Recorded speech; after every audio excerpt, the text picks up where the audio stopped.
que vieram falar um pouco sobre o novo single deles, o novo projeto. Então, obrigada. Obrigado pelos meninos. Obrigado. Eu sei que a gente andando em turma assim fica parecendo que é mais jovem, né? Não, mas vocês são, imagino. Eu queria saber logo de cara, então, sobre o novo single, o álbum Parecido, que foi você que compôs, né, Samuel? Não foi a primeira vez que eu fiz letra e música, né? Mas as coisas que eu escrevi, letras que eu fiz pro Skank, foi mais no comecinho, foi bem no início da carreira. Depois eu vi que eu tinha mais facilidade para fazer melodia do que para fazer letra, então eu comecei a trabalhar com alguns parceiros, né? Chico Amaral fez comigo várias músicas conhecidas, depois o Nando Reis, Rodrigo Leão. Eu tive a sorte de contar com grandes letristas, amigos, parceiros durante esse período e resolvi voltar a escrever um pouquinho agora com algo parecido. Teve alguma inspiração assim para essa letra? Sempre tem, né? As coisas da vida, relacionamentos, etc. Legal, muito bom. E já está inclusive na programação da Alfa também, essa música. Tá tocando. Muito bacana. Ótimo. Sim. E eu queria saber então se essa nova música define a cara do Skank hoje, talvez. Bom, na verdade eu acho que ela segue uma linha de canções que tem violão, como Sutilmente, como Esquecimento, né? Canções onde eu costumo dizer assim, tem música que é a música com letra. Essas músicas são letras musicadas, a letra ela tem uma função muito forte, né? E algo parecido, eu acho que tem essa característica, assim. Eu acho muito bacana, tanto que as pessoas comentam sobre isso.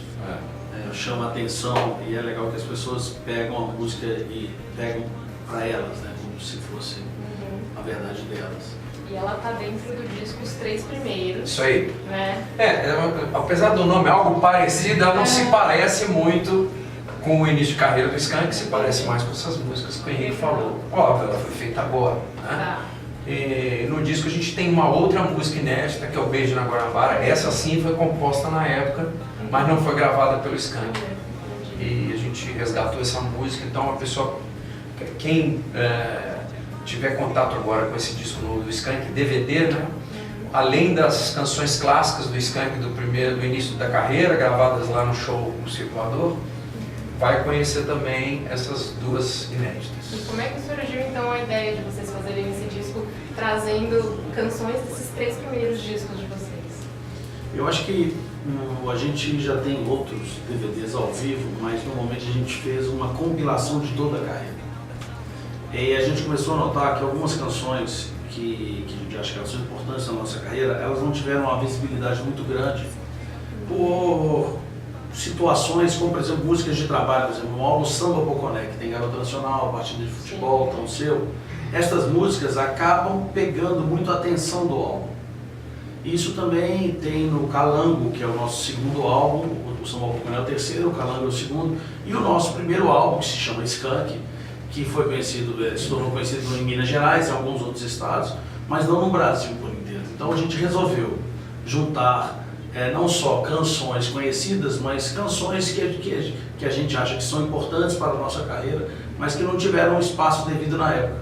E como estes três álbuns, eles têm uma sintonia com relação a misturas musicais, que a gente utilizava muito como referência a música jamaicana, o dancehall, aí que veio a ideia da gente gravar músicas dos três primeiros álbuns num DVD, fazendo essa mistura dos três primeiros, mas que na verdade tem uma coerência.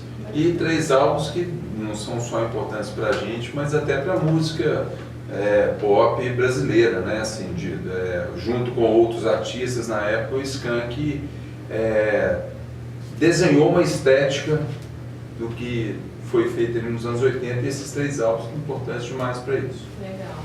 E a capa desse disco é inspirada nos pôsteres de circo antigo. Tem os Três Leões, tem uma Goela de Fogo.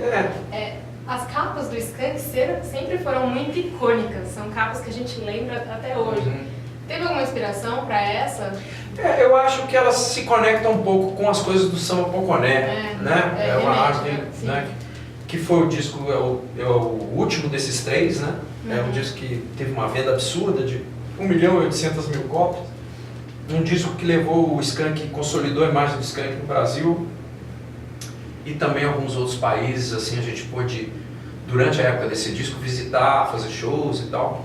Então acho que a capa ela remete um pouco talvez a essa arte, né, do samba poconé, a capa dos 3 primeiros, propositalmente, acredito eu. E tem uma coisa meio circense, obviamente, brincando com o fato de a gente ter tocado num lugar chamado Circulador, né? Acho que tem essa alusão ao lugar também. Um artista mineiro chamado Camaleão, né? A gente desenvolveu junto ali, ficou bacana. Não, a arte está muito linda, muito bem feita. Legal. Tá bem legal mesmo.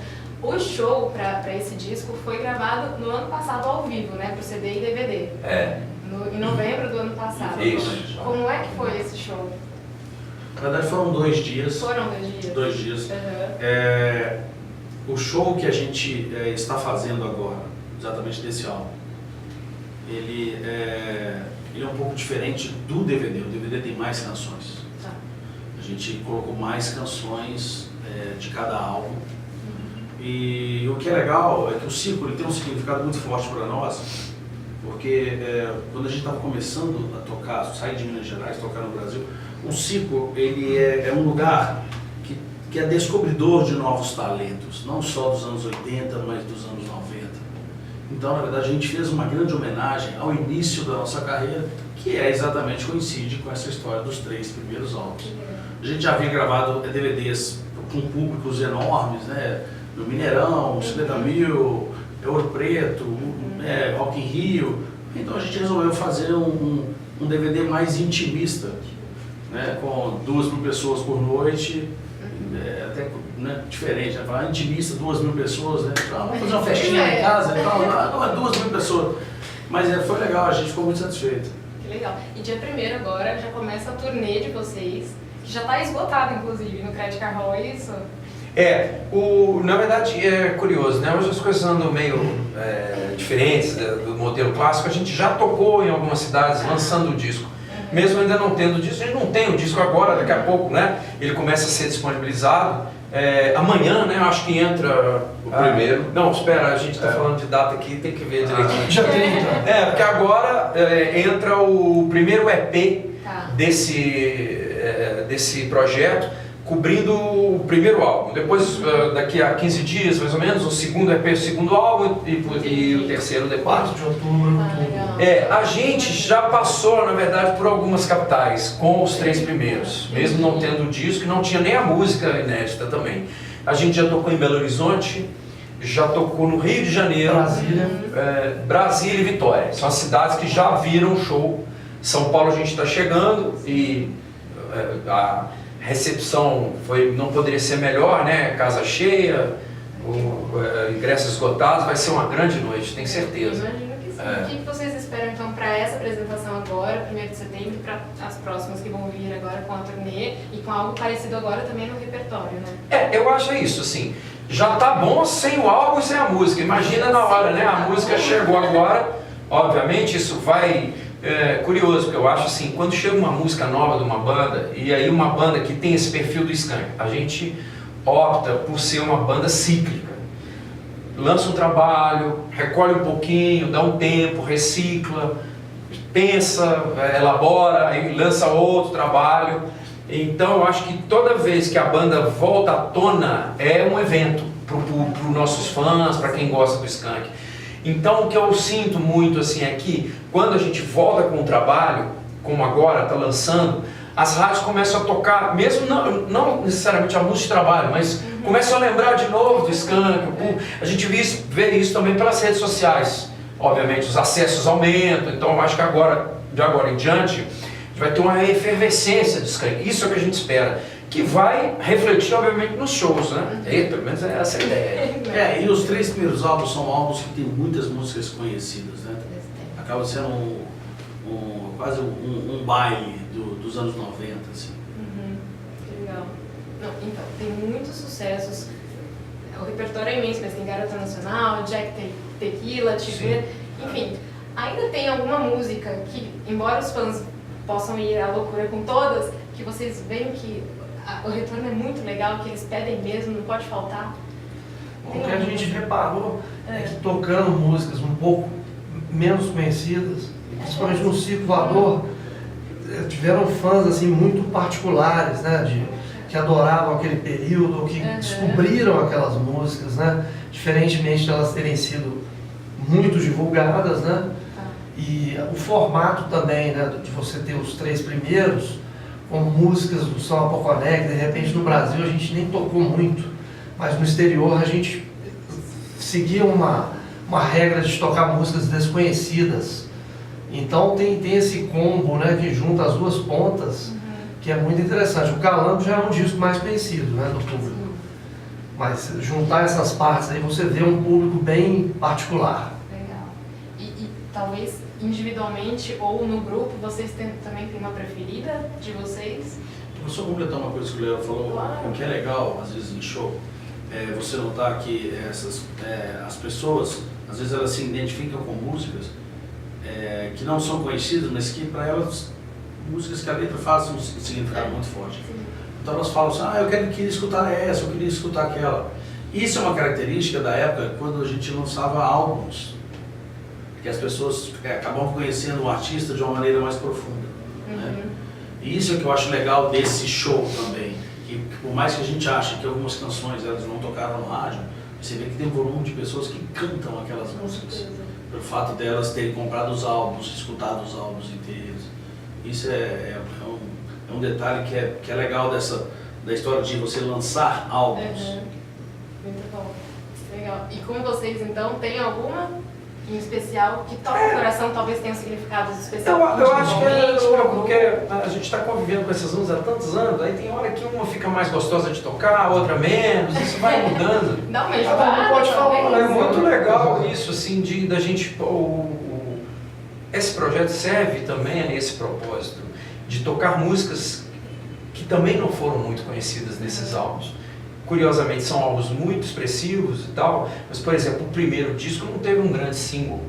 E a gente toca 5, 6 músicas dele no show, entendeu?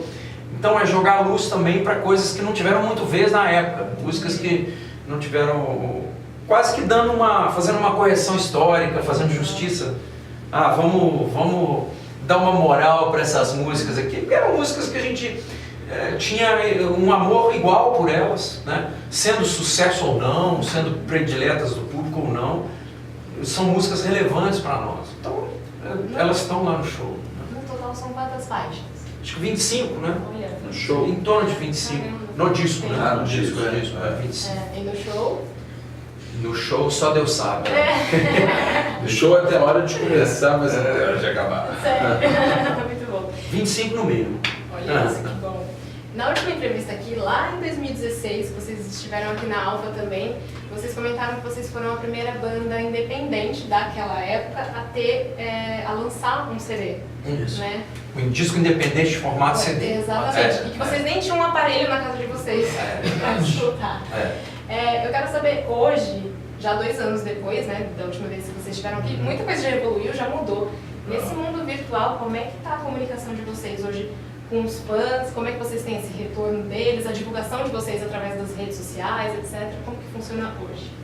É interessante você falar isso porque o nosso álbum em Ouro Preto, que a gente lançou em 2001, quem fez a seleção das músicas foram os fãs através do nosso site.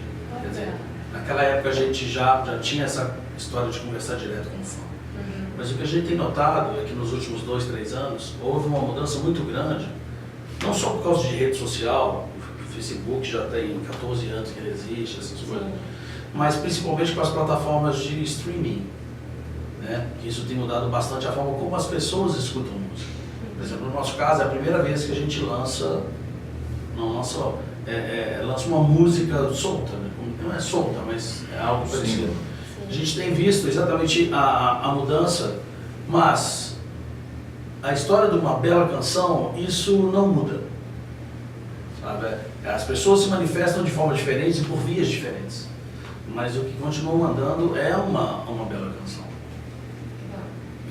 Muito bom. E são 27 anos de carreira já de vocês, né? É muito tempo na estrada, é muita coisa. Por acaso tem algum momento que vocês recordam que marcou para vocês durante todos esses anos? Vários. Mas algum que vocês lembram que talvez também individualmente, talvez para o grupo, tem A algum CEP que... lá atrás, assim, por exemplo, me marcou muito Hollywood Rock de 1994, onde o Skank era, a gente acabou de lançar o primeiro álbum, e é um álbum que em Belo Horizonte, até em algumas cidades de Minas, as pessoas conheciam, né, algumas músicas, e de repente a gente sobe no palco do Hollywood Rock na Praça da Apoteose, no Rio, e parecia que só tinha mineiro, porque músicas como Homem que Sabe Demais, por exemplo, Indignação, as pessoas cantavam, era todo mundo cantando, isso foi muito marcante. Eu lembro de sair do palco e pensar, nossa, agora rolou. Assim, agora mudamos de prateleira, mais ou menos assim. Mas depois fizeram vários outros. Eu imagino, incontáveis outros. E ainda vão vir muitos outros também. Agora, né? Pô, Exatamente. legal o público comparecer aí no Crédito Carro, massa, né? Pô, uma grande alegria, porque você tocar com a casa cheia, mostrando um repertório tão legal, e vai ter músicas novas, né? É uma coisa muito especial. Muito legal. Queria saber então o que vocês esperam daqui pra frente, se já tem um projeto novo em mente, se por enquanto é trabalhar mais nesse. Quais são os próximos passos aí do Skank? Igual o Samuel falou, a gente já tocou em algumas cidades, mas a gente fala que o pontapé é certeiro, tipo assim, o show tá pronto, o disco tá pronto, é esse show de São Paulo. Então a gente ainda tem muita coisa, a gente vai para Belém, a gente vai para Curitiba, a gente vai para outras cidades. E também até lançar o álbum físico, que sai exatamente no início de outubro com a outra música inédita, a gente ainda tem muita coisa para fazer. Eu diria que esse formato novo de lançamento ainda é um aprendizado, né? Acho que ainda tem muita coisa para fazer antes de pensar no que vai fazer lá na frente. Mas vocês estão lidando bem com esse formato novo, com tudo novo, assim, né? Estão tirando de letra. Sempre aprendendo, né? Exatamente. Sempre aprendendo. Que legal. Mas a gente está bem engajado nisso. Legal. Então, para finalizar agora, chegou no fim nossa entrevista, mas eu quero que vocês deixem um recadinho então para os nossos fãs, por favor. Isso aí, rapaziada ligada na Alfa. A gente está aqui batendo um papo maravilhoso, falando um pouco do nosso novo projeto, os 3 primeiros, das nossas músicas novas também. Uma já está rolando na rádio aí, algo parecido. Confira então o nosso bate-papo e as particularidades e intimidade da banda. Valeu.